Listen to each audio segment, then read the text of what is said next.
ভাই, এর কর্ড প্রোগ্রেশনটা আসলে কিভাবে বানানো হয়েছে? আচ্ছা, এটা যদি আপনি এর প্রোগ্রেশনটা ফলো করেন তাহলে এখানে দেখবেন যে এটা হচ্ছে জি মেজর স্কেলে আছে, এবং জি মেজর স্কেলের মধ্যে যে কর্ডগুলো আছে এখানে কর্ডগুলো ডুপ্লিকেট করে দেওয়া আছে সবগুলো।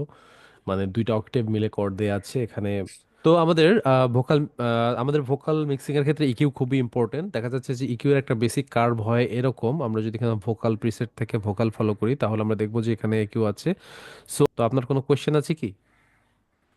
হ্যাঁ, একটা কোয়েশ্চেন ছিল, সেটা হচ্ছে যে আমি যদি আমার ভোকাল ক্লিয়ার করতে চাই তাহলে আমাকে ইকিউটা কিভাবে কন্ট্রোল করতে হবে? আচ্ছা, সেক্ষেত্রে আপনাকে ভোকালের এই যে mid and lower mid frequency যেটা আছে এই ফ্রিকোয়েন্সিটাকে আপনাকে একটু ডাউন করতে হবে। এইখানেই মূলত ভোকালের মার্ডিনেস যেটা আছে বা যেটা বক্সি সাউন্ড সেটা থাকে। সো এটা হচ্ছে একটা অ্যানালগ সিএলএ কম্প্রেসর যেটা দিয়ে আমরা ভোকাল কম্প্রেস করি। এটাতে সাধারণত দুইটা নব আছে, একটা গেইন অ্যান্ড একটা পিক রিডাকশন নব। নর্মালি পিক রিডাকশন যে নবটা আছে এটা দিয়ে আপনি কম্প্রেস করবেন, এবং গেইন নব দিয়ে আপনি প্রি গেইন বাড়াবেন, অর্থাৎ ভোকালের ভলিউম বাড়াবেন। তো আমরা পিক রিডাকশনটা দিয়ে আমরা দেখবো যে কতটুকু আমরা এখানে পিক রিডাকশন করব। নর্মালি এখানে -5 থেকে -7 আমাদেরকে না, এই গেইন আমার একটা নবটা ইউজ কোয়েশ্চেন করতে। ছিল। জি জি, বলেন।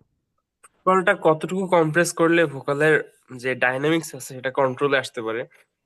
আচ্ছা, ডাইনামিক্স কন্ট্রোলে আসবে ভোকালের ক্যারেক্টারের উপর ডিপেন্ড করে এটা, যে ভোকালটা আসলে যখন রেকর্ড হয়েছে যে ধরনের এনভায়রনমেন্টে, যে মাইক্রোফোন দিয়ে বা যে সিঙ্গার রেকর্ড করেছে তার কণ্ঠের যে ভোকালের কি পরিমাণ ভোকালের মধ্যে পিক আছে এবং ভোকালের যে আরএমএসটা আছে সেটার উপর ডিপেন্ড করবে। এটা নর্মালি 50 থেকে আপনার আর আরেকটা প্রশ্ন ছিল, সেটা হচ্ছে যে আমি আমার ভোকালের লাউডনেস কি এই প্লাগইন ইউজ করেই বাড়াবো, নাকি এর জন্য একটা লিমিটার ইউজ করতে হবে?